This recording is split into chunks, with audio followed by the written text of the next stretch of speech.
Welcome back to R2P Origins. This is episode 9, and this is going to touch on really our transition from a sublet space. And let me paint this picture. We were in about a 1,200 square foot sublet space in between two turf fields at Frederick Indoor Sports Center.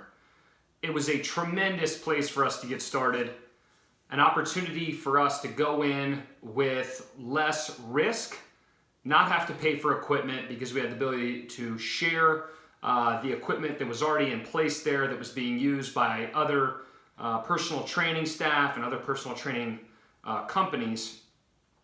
And not only that, but be able to have people see us, who were doing soccer leagues, lacrosse leagues, and this, that, and the other. And then when we went outside and we were marketing and developing relationships, this was something that was very, very easy to say, hey, we're up at Fisk. So it was great. Tremendously grateful for the opportunity. This is where I also talk about the way that I think we always wanted to portray the profession, which was in a more legitimate brick and mortar, something that was our own, something where you could control culture, something that you could control the vibe, the layout, the optics, the branding, the way things were communicated. And we started as we were growing. We were getting more notoriety. There was more eyes on us. More people were just accessing the company framework. And we ran into challenges with regards to things that we could not control, being in a situation where we were a sub-leasee. You can't control things like music. Can't control things like cleanliness all the time. Can't control how things are presented.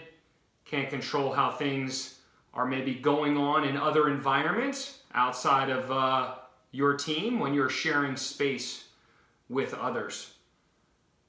We also didn't feel like we were elevating the profession the way that we wanted to by having that brick and mortar that we could call our own. I will feel very strong in this statement and say that the atmosphere in our four walls at each of our locations is a very, very high priority and something that people regularly will speak to. How the place looks, how it feels, right? The layout, the flow, okay? There is a way in which we can do things and present things that is very, very appealing, right? And it gets that stickiness, right? Or that traction with somebody because of the exposure and those different touch points within a brand, okay? When you think about physicians, are they in the corner of a gym? They're not. They're in their own building. They're in their own space. They are controlling certain things to make sure that you are absorbing the experience in the exact way that they want you to.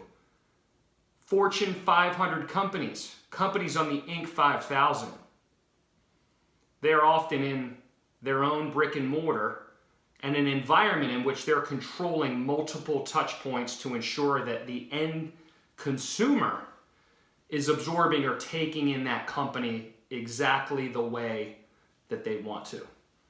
So we got to a point where we knew that we were going to have to make a switch. And if I'm being fully honest, we got to a point where because we were offering up feedback in terms of things that we weren't crazy about, and in addition to also having a situation where we had referrals coming from outside of the four walls of Frederick Indoor Sports Center. And those referrals may be feeling a little bit awkward because we were working in a space sharing that environment with a different fitness entity. So imagine you're a gym owner and you are wanting to have your client work with us, but your client also has the ability to have touch points and interactions with a competing business. It's not to say that you're not extremely comfortable with what you're offering, but you're just a little bit uncertain. You don't know about the relationships and all of the other things that are going on behind the scenes there. There's this sense of almost uncertainty, borderline distrust, where you're like, I just don't know if I can feel comfortable sending my client into that environment, knowing that they might get poached. So these things would come up in conversation, and we did get to a point where there was a hard stop. We actually got asked to make a decision sooner and find a new spot. This put me in a situation where I had never needed to be, which was to go through the lease negotiation process for our first ever brick and mortar. This was in the spring of 2016, and we had to find a space by the summer of 2016.